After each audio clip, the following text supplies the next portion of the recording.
जय माता दी। कल हम इंद्र पत्नी शची और नहुष की बात कर रहे थे, उसी में आगे चलते हैं। शची बोली, हे राजेंद्र, मैं कैसे बताऊं, मुझे आपका विश्वास नहीं है।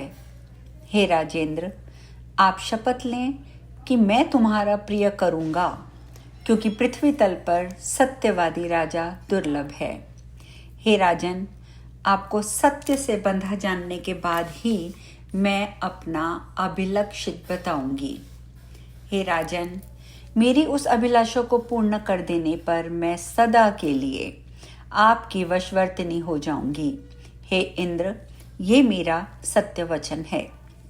नहुष बोला, हे सुंदरी, मैं यज्ञ, दान आदि कृत्यों से संचित पुण्य की शपथ लेकर कहता हूँ कि मैं तुम्हारे वचन का पालन अवश्य करूंगा।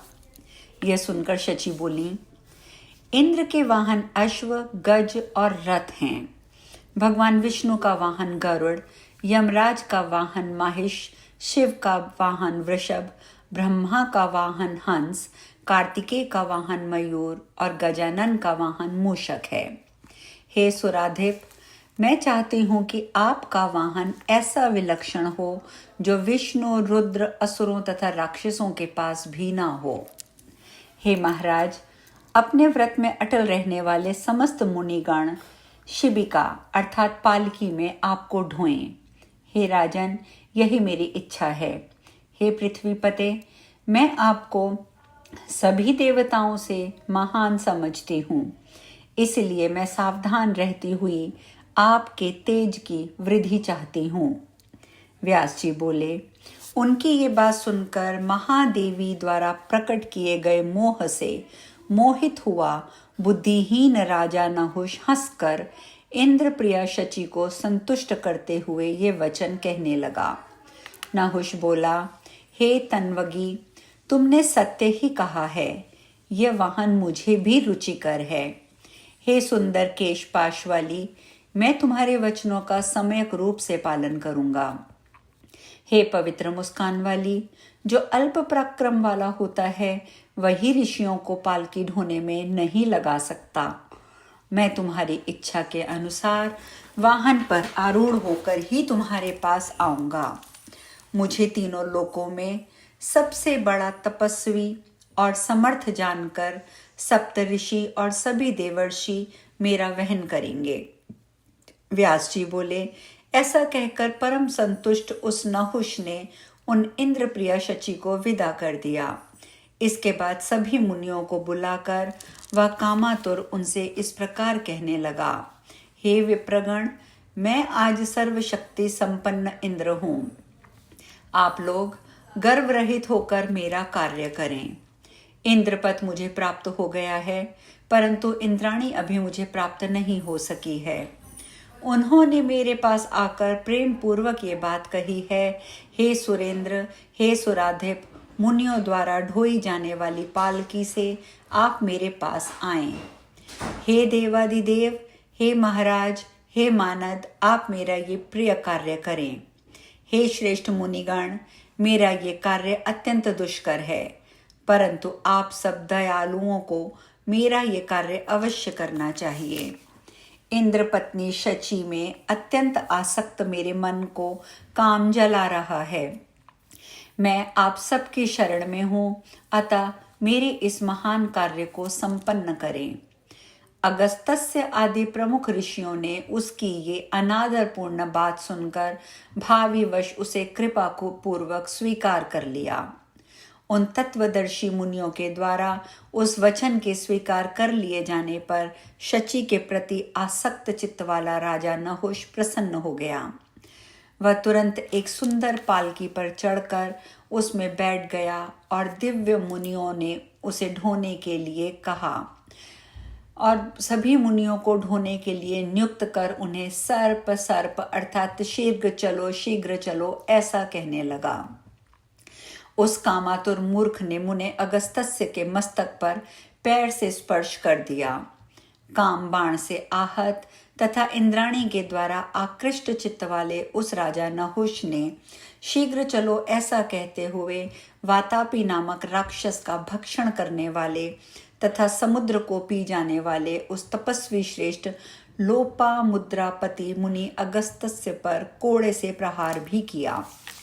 तब उस कोड़े के आघात का स्मरण करते हुए मुनि ने ये शाप दे दिया, हे दुराचारी, तुम वन में भयंकर शरीर वाले विशाल सर्प हो जाओ, जहां तुम्हें हजारों वर्षों तक बहुत कष्ट भोगते हुए विचरण करना पड़ेगा और अपने प्रभाव से तुम पुनः स्वर्ग प्राप्त करोगे। युधिष्ठिर नाम वाले धर्मपुत्र का दर्शन कर और उनके मुख से अपने प्रश्नों के उत्तर सुनकर तुम्हारी मुक्ति हो जाएगी। व्यास जी बोले, इस प्रकार शाप प्राप्त कर राज ऋषि नहुष उस मुनि श्रेष्ठ की स्तुति करके अचानक स्वर्ग से गिर पड़ा और सर्प रूपधारी हो गया। तब बृहस्पति ने शीघ्रता पूर्वक मानसरोवर जाकर इंद्र से सारा वृतांत विस्तार पूर्वक कहा। हे महाराज जन्मेजय, राजा नहुष के स्वर्ग से पतन आदि की बात सुनकर इंद्र बहुत प्रसन्न हुए। वे इंद्र अब भी वहीं पर स्थित रहे। सभी देवता और मुनि नहुष को पृथ्वी पर गिरा देखकर उसी सरोवर के पास गए जहां इंद्र रहते थे। तत्पश्चात उन शचीपति इंद्र को आश्वासन देकर मुनियों सहित सभी देवता उन्हें सम्मान पूर्वक स्वर्ग ले आए। तदंतर वापस आए हुए उन इंद्र को सभी मुनियों और देवताओं ने आसन पर स्थापित करके उनका पवित्र अभिषेक किया। इंद्र भी अपने पद को प्राप्त कर प्रेम युक्त शची के साथ देव प्रसाद और मनोहर नंदनवन में क्रीड़ा करने लगे।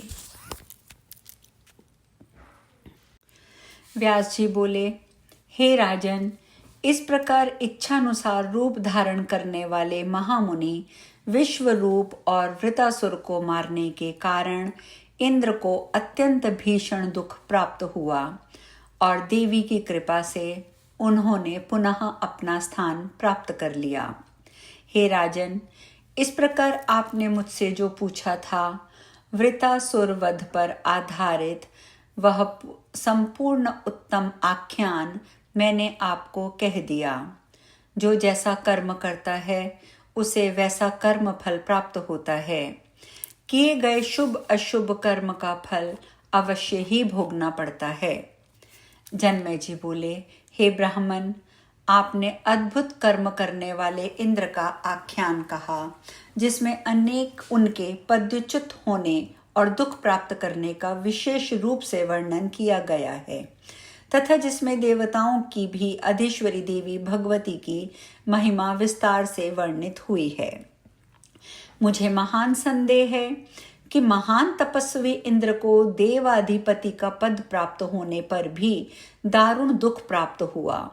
100 यज्ञ करके उन्होंने अतिश्रेष्ठ स्थान प्राप्त किया और देवताओं के स्वामी का पद प्राप्त करके भी वे अपने स्थान से कैसे च्युत हो गए। हे दयानिधि, इन सब का कारण सम्यक रूप से बताइए।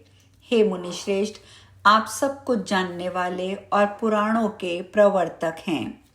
महान पुरुषों के लिए अपने श्रद्धालु शिष्य से कुछ भी अकथ्य नहीं होता।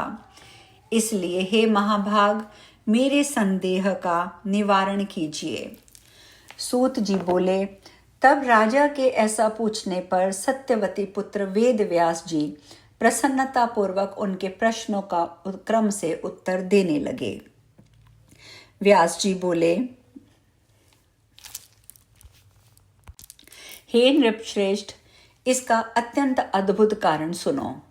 श्रेष्ठ तत्वज्ञानियों से संचित वर्तमान और प्रारब्ध के भेद से कर्म की 3 गतियां बतलाई गई हैं। अनेक जन्मों का संचित प्राक्तन कर्म संचित कर्म कहा गया है। फिर वे कर्म भी सात्विक, राजस और तामस 3 प्रकार के होते हैं। हे राजन, बहुत समय से संचित शुभ या अशुभ कर्म पुण्य या पाप के रूप में अवश्य ही भोगने पड़ते हैं। जीवों के प्रत्येक जन्म के संचित कर्म बिना भोग किए करोड़ों कल्पों में भी नष्ट नहीं होते। जो कर्म किया जा रहा है उसे वर्तमान कहा जाता है। जीव देह प्राप्त कर शुभ या अशुभ कार्य में प्रवृत्त होता ही है। संचित कर्मों के कारण देह प्राप्त होने पर काल जीव को पुनः कर्म के लिए प्रेरित करता है। आज हम यहीं विश्राम लेंगे। शेष कल। जय माता दी।